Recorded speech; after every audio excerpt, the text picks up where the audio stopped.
Në 11 maj, qytetarët e njësisë numër 10 në Tiranë dhe ata të Bashkisë së Vorrës do të votojnë nëpërmjet pajisjeve elektronike. Për këtë arsye, Komisioni Qendror i Zgjedhjeve ka ngritur disa pika ndërgjegjësimi për qytetarët për të shpjeguar mbi procesin. Këto qendra informimi do të jenë aktive deri në datën 10 maj për t'u dhënë mundësinë qytetarëve të familarizohen dhe të testojnë paraprakisht pajisjet e votimit elektronik, por si funksionojnë këto pajisje.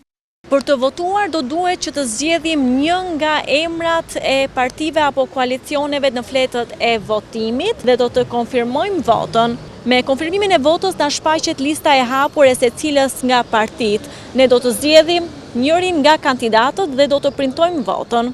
Më të interesuarit për t'u informuar dhe testuar këto pajisje kanë qenë të moshuarit. Më tepër nga mosha e tretë, pasi ato duan të informohen më shumë drejt një pajisje elektronike, kurse mosha e re nuk është se ka pasur shumë interes, pasi e ka më të thjesht për këtë lloj pajisjesh. I është dukur shumë e thjesht, janë habitur sa e thjesht ishte si gjë dhe besoj se nuk do ketë probleme ditën e zgjedhjeve. Në këto qendra të informimit të qytetarëve ishin të pranishëm dhe përfaqësues të OSBE-ODIR. Në 11 maj në çdo qendër votimi do të përdoren dy pajisje të votimit dhe numërimit elektronik. Rezultati paraprak do të nxirret dhe publikohet, pasi të jetë dorëzuar në KQZ rezultati për çdo qendër votimi, ku do të zbatohet projekti pilot. Për herë të parë, votimi dhe numërimi elektronik u testua në zgjedhjet parlamentare të 2021-shit në njësi numër 10 në Tiranë, ndërsa në vendoret e 2023-shit u shtri edhe në Kamës, Vorë dhe Elbasan.